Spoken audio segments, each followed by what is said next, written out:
What if I told you that you could make yourself completely immune to insults, not by ignoring them, but by fundamentally changing their power over you? This may sound like a superpower reserved for ancient sages and unfeeling monoliths, but it is a skill, a trainable, practical skill. An insult is a strange phenomenon. It is merely breath shaped into sound or ink arranged on a screen. It has no inherent power. The power comes from you. It is the meaning you assign to it, the wound you allow it to create within your own mind. The Stoic philosopher Seneca understood this better than most. As one of the wealthiest and most influential men in the Roman Empire, he was a constant target of slander, jealousy, and political attacks. Yet, his writings reveal a man who built a fortress of the mind, a sanctuary of inner peace that external noise could not penetrate. He did not achieve this through blissful ignorance. He achieved it through rigorous mental discipline. Today, we will explore 3 of Seneca's most potent techniques for disarming insults, turning them from painful barbs into harmless observations. These are not tricks, but fundamental shifts in perspective. Let us begin. Our first technique is for the most common and cowardly of attacks. Imagine you receive a hateful, anonymous comment on something you have shared online. It is designed to provoke, to wound you from the safety of the shadows. The immediate sting is sharp. Your mind races, your defensiveness rises. Here, you must deploy the first principle. Introduce the principle. Consider the source. An insult is like an arrow. We often fixate on the sharp point, on the pain of the impact. The Stoic asks you to look past the arrow and instead to calmly observe the archer. Who is this person? What is their character? What is their likely motivation? Is their judgment one you would respect in any other area of life? An anonymous commenter, a jealous rival, a person lashing out from their own unhappiness. Would you seek their advice on a serious matter? Unlikely.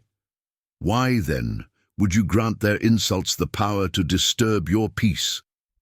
Anchor in authority. Seneca addresses this with piercing clarity in his essay, On Anger. He writes that a truly great mind scorns to notice petty attacks. He compares it to an adult dealing with a crying child. You would not become enraged at the child. You understand their outburst comes from a place of immaturity.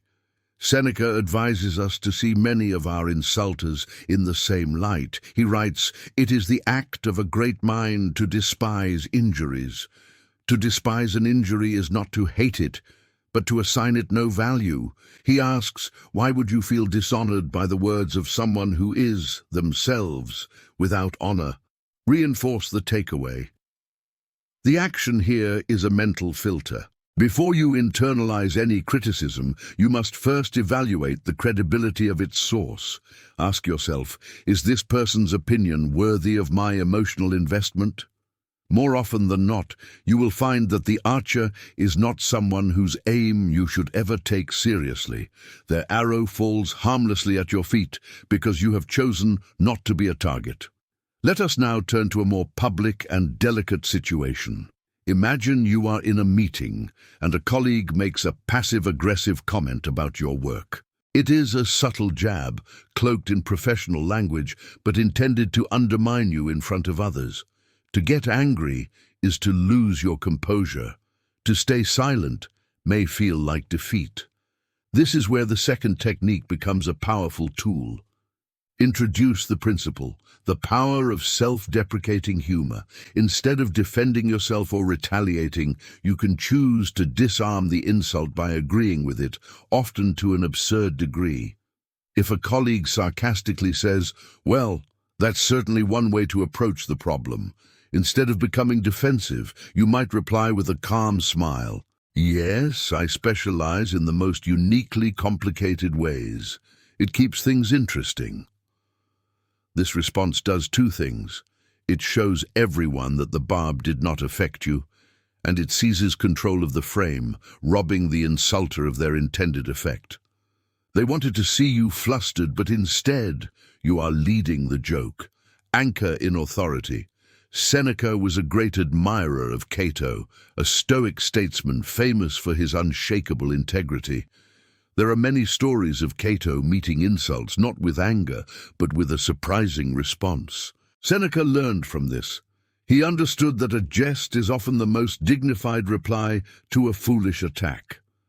By responding with humor, you are communicating, "Your attempt to harm me is so insignificant, so far from the truth, that I find it amusing." You are not making fun of yourself truly. You are making fun of the insult itself, exposing it as a ridiculous caricature. You are demonstrating that you are so secure in your own worth that such a comment is nothing more than a light-hearted absurdity. Reinforce the takeaway. The goal is not to be a clown, but to use humor as a shield of supreme confidence. By calmly and cleverly agreeing with the surface level of an insult, you neutralize its venom. You show the attacker and any audience that their words have no purchase on your reality. You have refused to play their game of offense and defense, and have instead won by simply changing the rules. These principles have been tested for centuries. If they resonate with you, let us know by liking the video.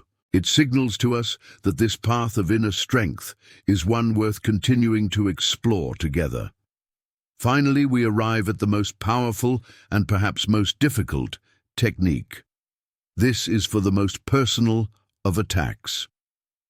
A family member criticizes a deep-seated life choice you have made, your career, your partner, your way of life. The source is not an anonymous stranger, and humor may feel inappropriate. The pain is real because it comes from a place you value. Introduce the principle.